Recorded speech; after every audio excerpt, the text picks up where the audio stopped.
Today's topic is actually quite an amazing one. It's called Romancing Your Work. Hang on, people. Good to be with you once again.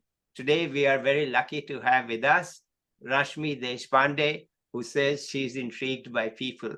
Let's find out from her what all of this means. Over to you, Rashmi. Hi, Subodh. Very nice talking to you. Thank you for giving me the opportunity to have this conversation. And I'm nervous. So I am going to make mistakes as I go along. So allow me to fumble a little. But I think that's what's intriguing about people, right? You could be very experienced, you could be very senior, and yet you could be nervous, you could fumble. And that's what makes all of us so special. We are not boxed. We are very different from each other. I was wondering when you asked me to speak on this, to have this conversation with you, what should I speak about? And I was thinking, where do I start? So I have about 4 or 5 questions that I have put together for myself. Yeah. That I am sort of going to start talking about. Feel free to interrupt, ask me more questions, whatever deems fit. All right. To make this more interesting and engaging. Yeah. So let me start with a very brief introduction of what I am, who I am, my name, a little bit of my introduction and what we do. Because if I have to romance something, I need to know that person really well. Okay. And so who's this person? So I'm going to romance my work. So I'm going to keep my introduction very short. My name is Rashmi Deshpande. Come with about 3 decades of generalist HR experience to the table. Cross-industry, some bit of regional exposure, set in complex situations. I am an MBA in HR, I've done my master's in leadership and authority and a master's certificate in coaching. Currently, I'm leading Crafting Capability that I founded. It's a boutique HR services firm that helps business and people leaders to better navigate their talent agenda and make a pronounced impact. My team and Wait a minute. What's a talent agenda? I never heard this term. So essentially, everybody who is working in an organization, every organization would have a people department or a HR department. And this HR would have its agenda for the year, for 2 years. It's in alignment with the vision of the organization and the financial goals. Yeah. That is a talent agenda. Okay. Just that because human resource is not a resource, I prefer to call it talent because it's a bed of energy. Yeah. And that is why I said talent agenda. It's All the HR agenda as an alternative name, if that helps. Okay. No, I got it. Sure. Okay. I like So it too. I like it better than HR. It looks like coal and iron ore and human beings. Absolutely. Absolutely. That is why I started using the word talent. Right. And so my team and I, we are a bunch of experts who come with curated experience of about 150 plus years across the spectrum of HR. All of us bring different specialties to the table. We have done work across the spectrum of HR through Crafting Capability, which is to hire, to grow, to promote, to retain talent, to set up HR function under the build, operate, transfer model. But currently, as we moved from 1 year to the next over the last 5 years, we are more focused in the space of leadership and culture. Okay. To me, these experiences have been the teachers. And they have given me an opportunity to put theory into performance. Okay. And that is what I'm going to romance through this conversation. Wonderful. Let's hear it. So I thought if I have to dive into a little bit about romancing, let me tell you, how did I get here, right? That's the first story I want to tell. Yeah. So until much later in life, I never realized that accidents can be a blessing. Okay. And it was by sheer chance that I got into HR. I went to NMIMS, which is my alma mater, to actually specialize in marketing, to do my MBA in marketing. So when I gave the entrance exam, I didn't get good marks. Yeah. And I was not qualified for a marketing seat. And HR was not very prominent in those days. I'm talking of 1992. Okay. And so they said that you didn't qualify for a marketing seat, but you are not lower on the spectrum. You are qualified to take a seat, but we could offer you HR, which was the last option. Okay. And so by chance, I walked into the class not knowing very reluctantly what HR really was, because to me, HR was very personnel, very attendance and leave deco and TF deco, which was not definitely not my forte. Yeah. And here I am from personnel to HR to business, with the only constant across all three spectrums being people. Yeah. And for somebody who has to force fit into a crowd, I seem to have come a long way. And the only reason I could have come a long way is I love my work to bits. And the passion really shows in my demeanor. Wonderful, wonderful. Okay. So from that degree in what HR, or as we now say talent, how did you progress? So I would give the example of Sudoku. Yeah. Right. People management is like Sudoku. Really? It's a puzzle. Yeah. Theories underpin reasons, behaviors, performance. However, the outcome is defined by more than all of this put together. Okay. There is no formula. You cannot say 2 jhappies and 1 puppy is equal to a good child, because if that was the formula, we would all do it and we would all have the best children or the children that we wanted. Yeah. And I extend that to work. So in my work, we help business move from point A, where they currently are, to point B, where they wish to be. Yeah. And we do that by focusing on people, helping HR and business leaders. I just deliberately am using the word HR for the moment. Yeah. Craft a powerful talent agenda. So they have a talent strategy. They have a powerful talent agenda, which is aligned to the business numbers. Yeah. But it's defined in alignment. At the same time, it's in isolation. Yeah. Which is why I use the term romancing. It's like, I love the person I am in love with, but I am an individual and he is an individual. Yeah. Since I'm a binary person, he's an individual and I'm an individual. Yeah. So while the business can be an individualistic entity, the HR agenda has to fit into the business, but at the same time, it has to have merit on its own. It has to have its 2 legs to stand on. All right. And that's where we help. That's where we come in.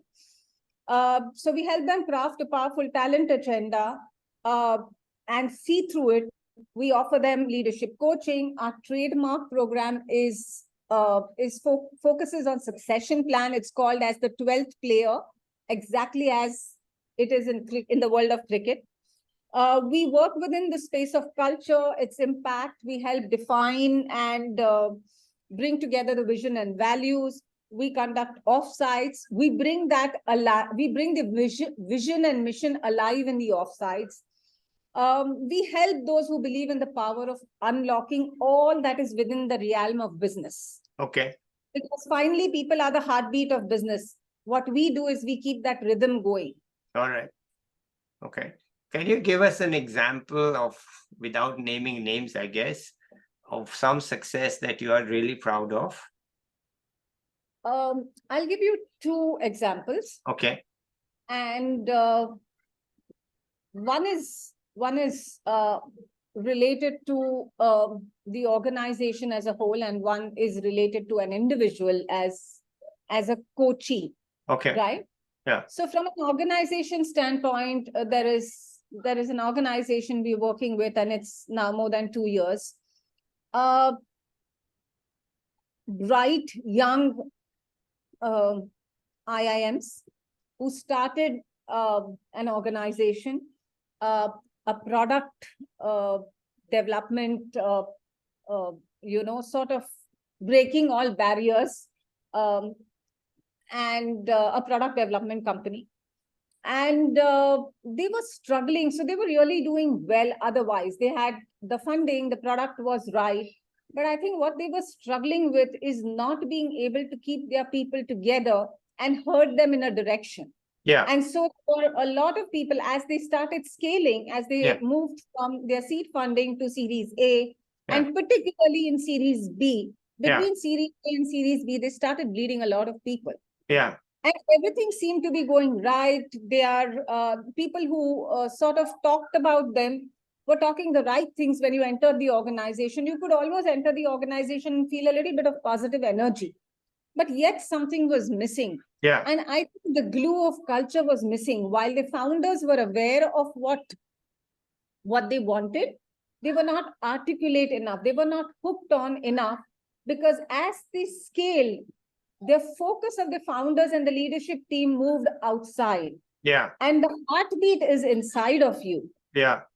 There needs to be someone who keeps that heartbeat and the rhythm going.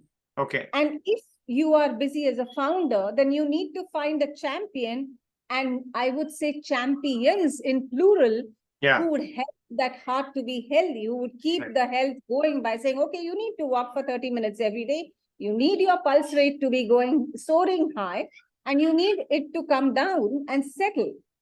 And that's the only way you can keep your heart in good shape and good, Okay. Right. sort of good health.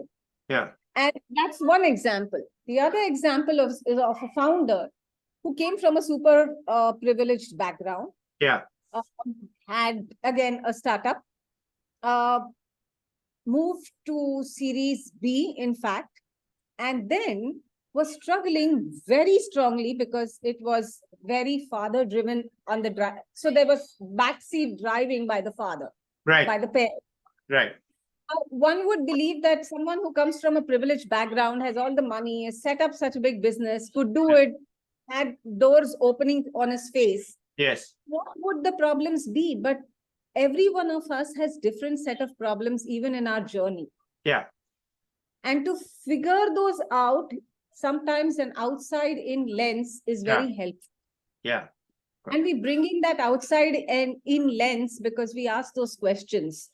And we really start digging deep to understand why certain behaviors are the way they are.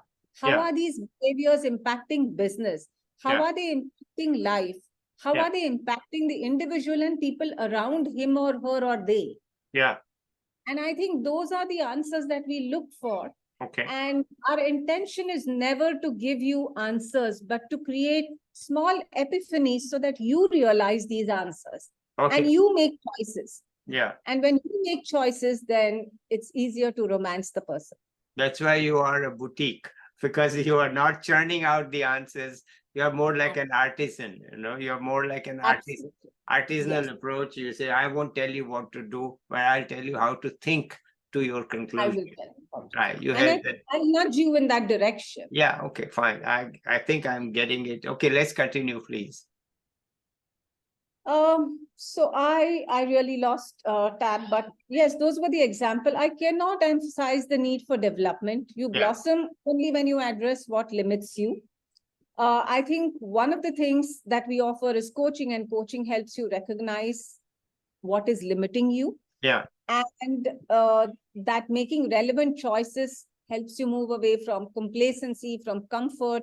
Then you explore a little more, you experiment a little more. You take risks, you fail, you win, you learn. The most important thing is at the end of the journey, you feel more accomplished. Yeah. And I'd like to emphasize on the word feel.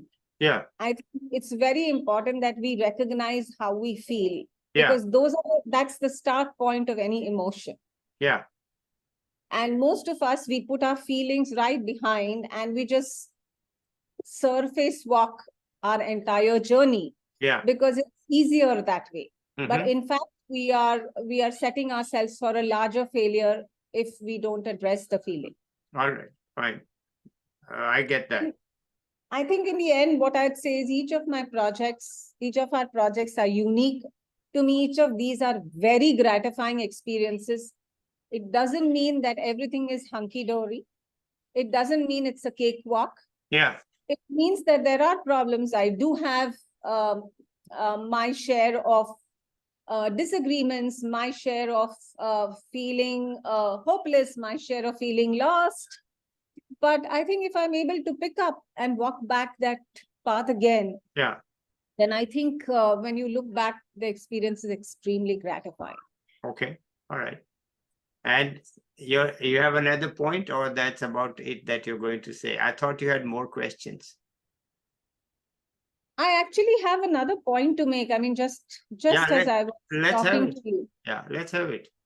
I think one of the other things is the reason I enjoy this work is also it's my way of, I'm in my 50s. Yeah, And it's my way of leaving a footprint on the lives of people I work with. yeah, I take pride in the fact that my work cuts across age. yeah, It cuts across the gender spectrum. I really don't, it doesn't matter who you are and how you identify yourself. right. I've worked with all of them who identify themselves very differently. Yeah, It allows me to break barriers of caste, creed, religion, region, okay. none of that. And I think I'd leave it by saying, could I ask for more? Yeah, I don't know. Yeah, I don't I want don't any know. more. I don't know the answer. And I'm enjoying it. I'm Okay. enjoying the spectrum that I'm working with. Okay, wonderful. Let me flip the script for you into Sure. perhaps an area that is not your domain, but certainly not my domain. So it's not like I know the answers. I'm just curious if I can nudge you a little bit. Okay. Okay, please go ahead. Why not give some thought and advice to young people who are the talent? You are working with people who are looking for talent, but I meet talent that is looking for work, right? And so, what would you say to talent? That how can you decide where your talent will work, and what should be the way for young people who are talented? I mean, HR tends to, I'm being stupid here, perhaps, that HR tends to think of people as objects or talent to be fitted into some kind of a puzzle like Sudoku. You have to fit in the words into letters into Sudoku. So but for those who are being fitted in, what do you suggest to them? Any thoughts on that? They're young and they're saying, how can I fit in? How can I get a good job? How can I know whether this one is right for me? I'm the talent, how do I fit in? So It's a tough question. yes, and I'll try to answer it. I don't have the right answer either, because again, as I started saying, that there is no formula for people. Yeah. And so there is no right or wrong. There is no black and white. There are many gray shades. In fact, there are many shades. Okay. And all shades are as beautiful as they can be. Yes. I'll break your question into two parts. One is for the aspiring talent, and one is for those who are already at work. Yes.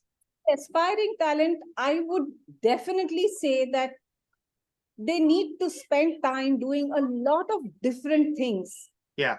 And I'm going to tie it back to the subject of my conversation, which is romancing. Yeah. Don't marry the first person you meet. And I'm sure younger folks would love me for saying that, but date as many people as you can. Yeah. And I'm going to touch a little bit about on romancing and dating, but a little later, because that's something that I really want to speak about. I'm passionate about it. But definitely don't marry the first person that you date. Okay.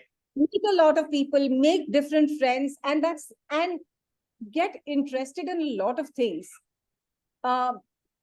I never really knew that I loved to dance till I actually went on the dance floor somewhere late in my 30s.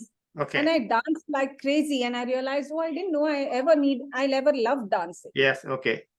And that was the same thing that happened with yoga. So I was almost pushed into yoga by one of my employers, saying that we are sending you to do this course, which is going to be train the trainers, and you will be our trainer. So you will do a full-fledged course in yoga, and then you will train our employees you will get them to do yoga, to sort of practice yoga. Okay.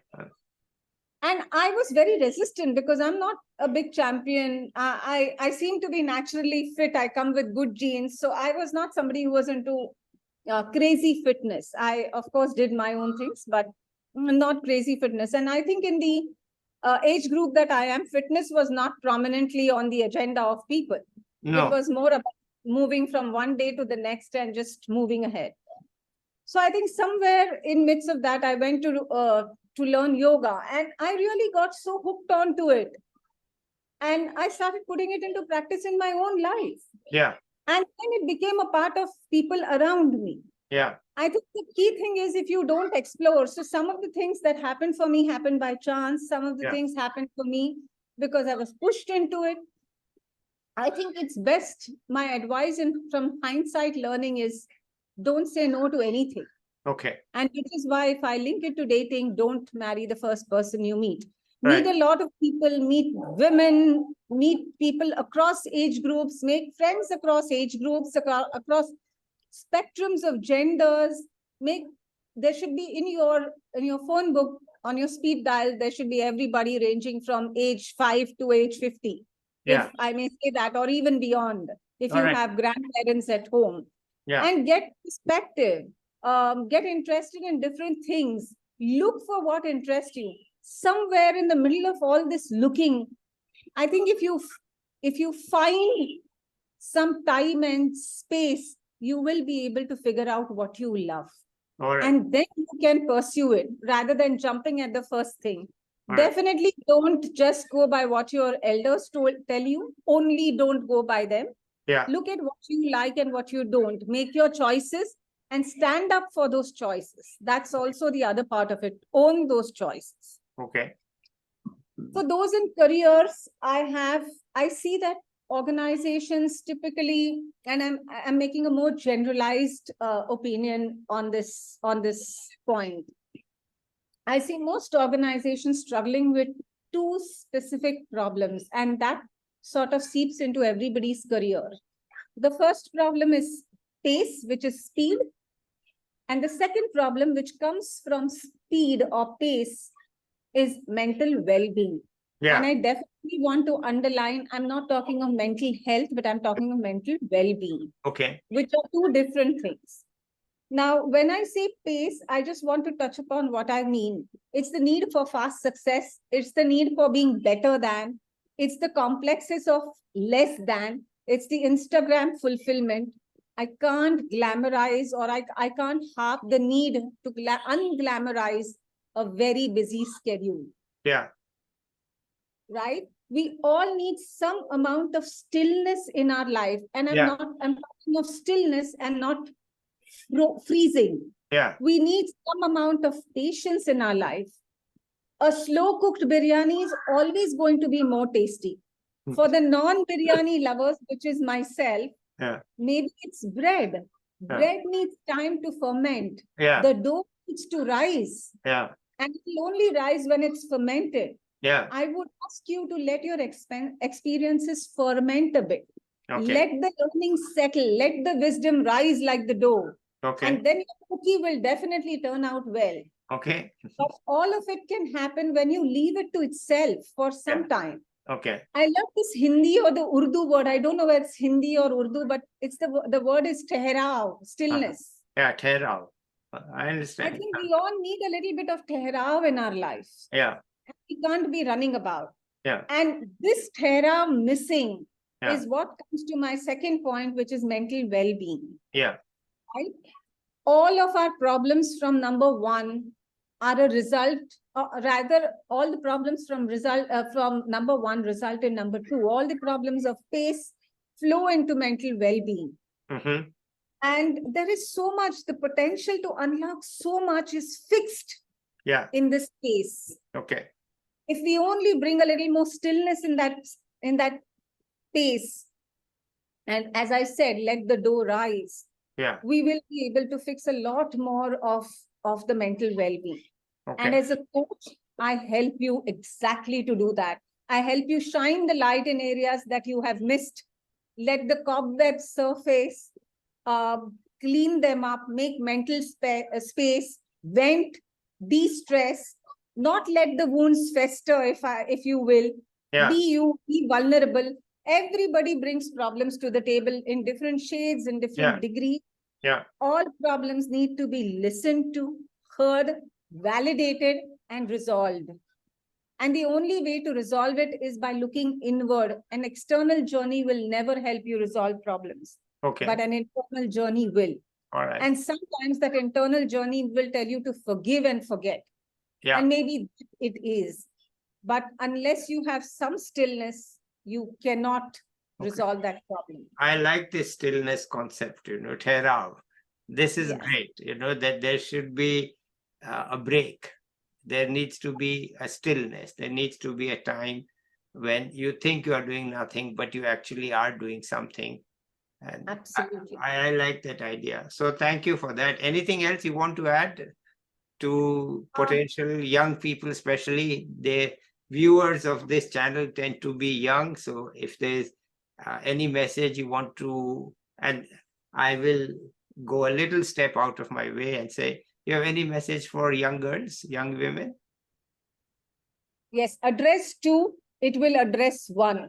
Yeah, You address two, it will address one. yeah, But if you address one, yeah, it will have an impact on number two, which is mental well-being. yeah, But you still need to address number two separately if you're addressing number one first. yeah, So just remember that we are bringing ourselves fully into this life, whether it's, and especially when we talk of the young girls that you mentioned, they come with a lot more complex layers because yes, there is a lot more they are fighting against. They are a lot more that they have a lot more baggage that they are carrying. yes, true.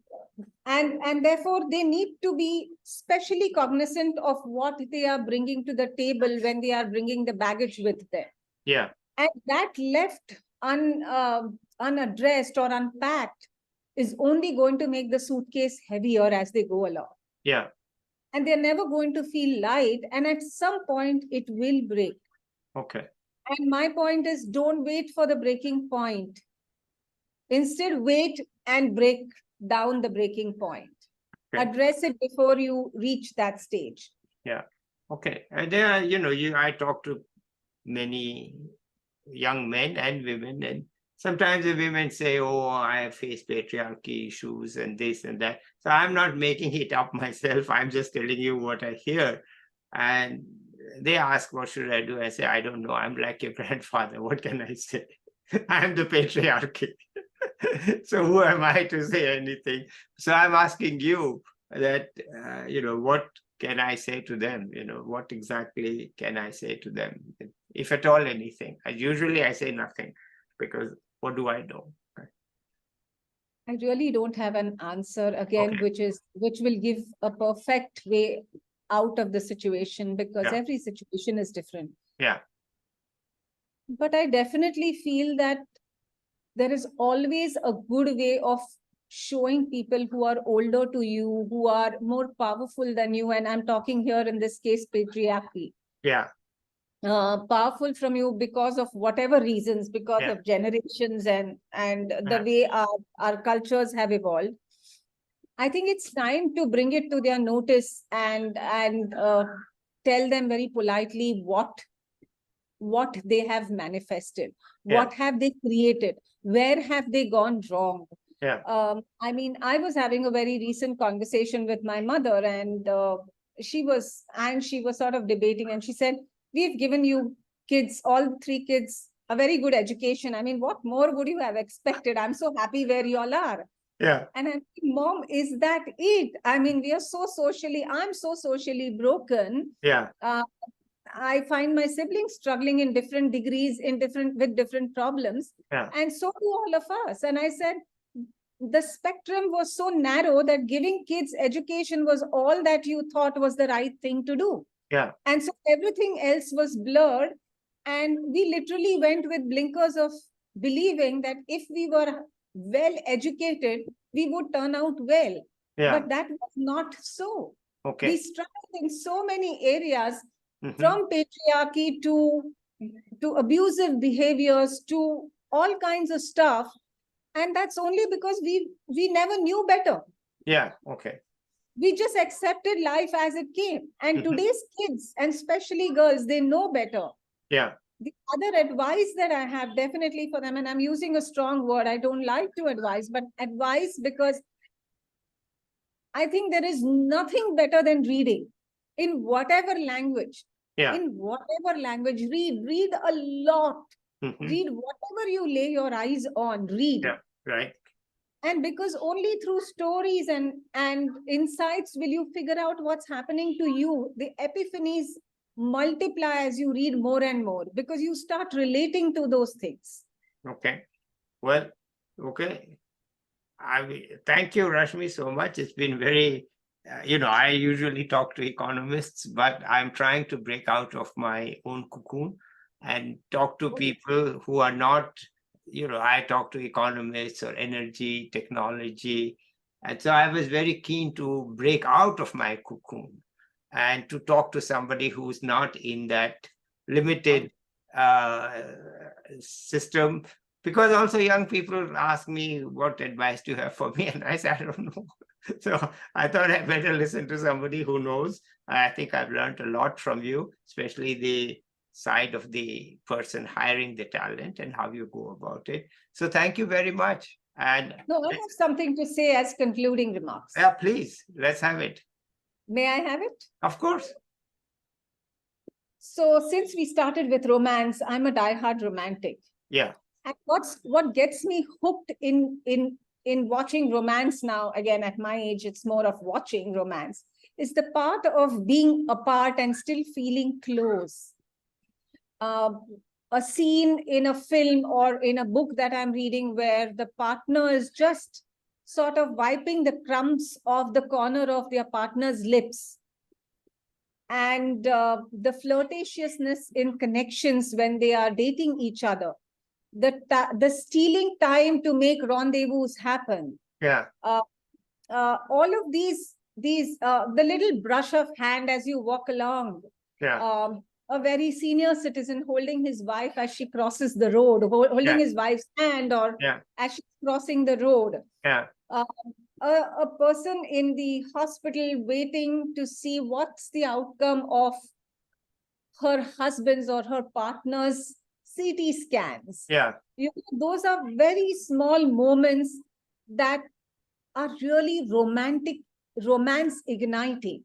Okay. The problem is, because we are so fast paced in our life, we lose the beauty of those moments. All right. Unless we see them on screen. Yeah. It's all these little moments, these parts of the romance that makes romancing so much of fun. Yeah. And if we were to see smaller parts of our life or of our careers, of our career journeys, there will be many moments of romance that you would have. Yeah.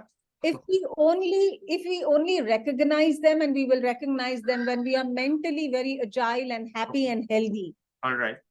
I think the journey would be more thrilling. It would make for a more meaningful journey. More romantic anyway. More romantic. Absolutely. And rather than saying all or nothing, let's talk of moving from 0 to 1, because 1 is better than 0. Sure. And let it be the beginning of a romantic career journey. Okay, that's a great way to conclude. Thank you, Rashmi. And I'm just really happy to have talked to you. Let's say bye to the viewers. And I'll be back with another expert or another young person. Till then, bye-bye. Bye-bye. Thank you so much.